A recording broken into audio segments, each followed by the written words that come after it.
We do begin this morning with the war in Ukraine. Russia launching a barrage of missiles overnight across Ukraine. Power knocked out, innocent civilians killed. It is the largest scale bombardment we have seen in nearly a month. The Russians struck several major cities, including the capital Kyiv, far away from the front lines. Ukrainian officials say a Russian missile obliterated these homes and killed at least 5 people in the western city of Lviv, which is right on NATO's doorstep. This is a photo of Russian missiles rising up into the sky in the pre-dawn hours. Ukraine's military says Russia launched more than 80 missiles in all.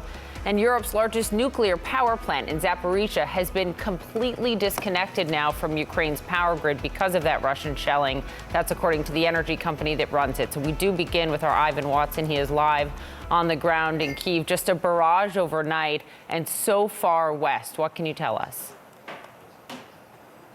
Good morning, Poppy. And according to the Ukrainian military command, this was a massive missile attack on Ukraine's critical infrastructure. And I'm just going to give you a little image of some of the consequences of this. A security source in Ukraine says that this was a piece of a missile that burned out these cars. It hit around 6 o'clock this morning before dawn and would have been absolutely terrifying, the blast, for residents of this enormous apartment block up here. There's shattered windows and things like that. This is just one of the impact points.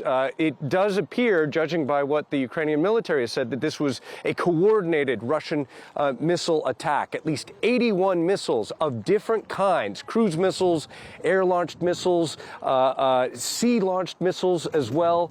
Those Iranian-made Shahed drones that hit in cities from Kyiv here, the capital, to Lviv in the west, where at least 5 people were reported killed. The southern city of Odessa, the northern city of Kharkiv, and that the power infrastructure appears to have been one of the targets of these strikes. And that is a trend that we have seen for months now, with Russia apparently trying to knock out power in this country. And 15% of power was, for example, knocked out here in Kyiv.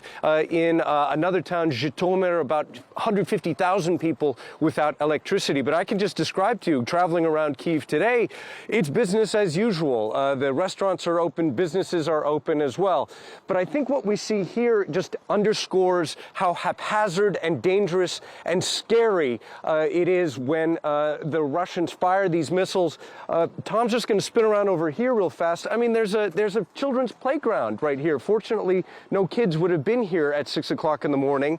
The Ukrainian military says that they were able to use their air defense to knock down at least 34 of the cruise missiles and 4 of those Iranian-made Shahed so-called suicide drones. But take a listen to what a spokesperson for Ukraine's Air Force has to say about the vulnerability they have to some of these Russian missiles. As you can see, the attack is really large scale, and for the first time using such different types of missiles. We see that this time as many as 6 Kinzhal were used. This is an attack like I don't remember seeing before. Different types of aircraft were used: strategic, long range, MiG-31. There were 81 missile launches. There were X-22, which we can't shoot down. We can't shoot down the Kinzhal either. As he says, they have no defenses against some of these Russian missiles. Back to you, Poppy. Ivan, before you go, I mean, we just heard from the Director of National Intelligence, Avril Haines, testifying before Congress yesterday, talking about real concerns about Russia unlikely to make major gains, but to continue this war of attrition, to continue killing civilians, to continue trying to make this impossible for Ukraine to live through, and also real concerns about, you know, Ukraine's efforts in a counteroffensive. And you're seeing that play out on the ground right now. Yeah, I mean, well, let's just consider this missile barrage. What does it accomplish? The power is still on in much of Ukraine. This is just the most recent of a series of these kind of missile attacks. So what does it really accomplish? It you know, keeps the air defenses active. It definitely terrifies local people. I was talking to an elderly lady who walked past, and she said, I have no words for how frightening it was at 6 o'clock in the morning when this missile part smashed down here. But To date, the Russian military has not been able to knock out the electricity in Ukraine. Despite the scale of the destruction and the battle that's been going on, they have not succeeded in this, though they try again and again and again. I leave that to you to judge how effective this strategy is, unless it is to terrify the population and try to hobble the economy here. Yeah, terrify and terrorize, and it's so striking to see you right in front of the children's playground there where it's all playing out. Ivan, thank you for the reporting. Joining us now this morning, CNN military analyst and former member of the Joint Staff at the Pentagon, retired Colonel Cedric Leighton.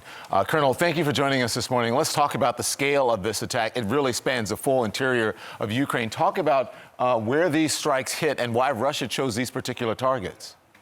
Yeah, Don, good morning. Well, you know, as Ivan mentioned in his report, it really struck all across Ukraine. And you can see from the west in Lviv all the way to the northeast in Kharkiv, and then down south in Odessa, plus, of course, the capital in Kyiv.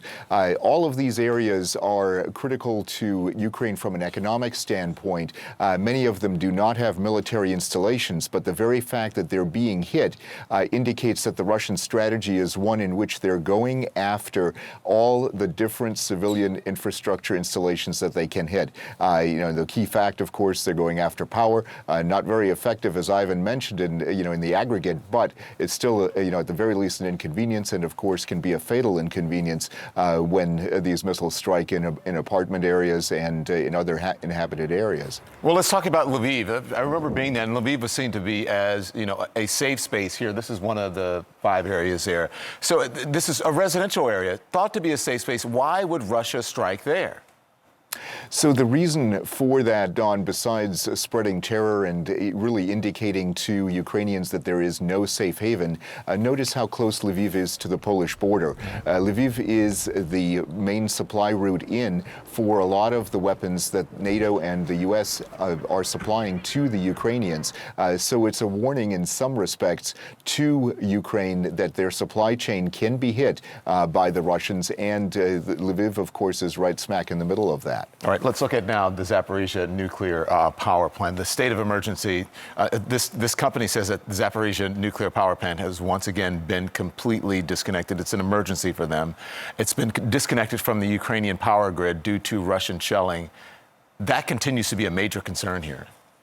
Yeah, it sure does, Don. And of course, if there's no power to the nuclear power plant, that limits the ability and actually makes it impossible to cool the reactor.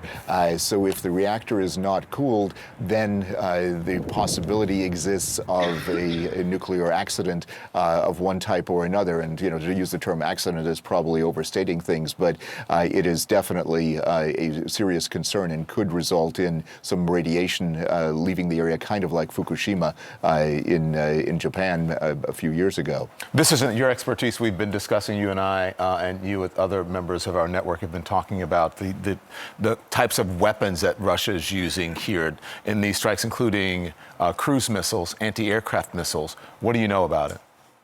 Yeah, so there are a lot of different weapon systems, as the Ukrainian spokesman mentioned. There are a lot of them. So let's look into a couple of these. The X-22 air-launched cruise missile. This is something that is designed by the Russians to go after ships. This is something that is not designed to attack civilian targets. It is not designed to even attack formations on the ground. But that is, one of the key things. And then right under that, the X-47 Kinzhal. That's an air-launched cruise missile. It is a hypersonic missile, can travel up to 12 times the speed of sound. And it is also, actually both of these missiles are actually nuclear capable. Now, they don't have nuclear warheads in this case, but the conventional warheads have caused a lot of damage, and the Ukrainians have no air defenses against them.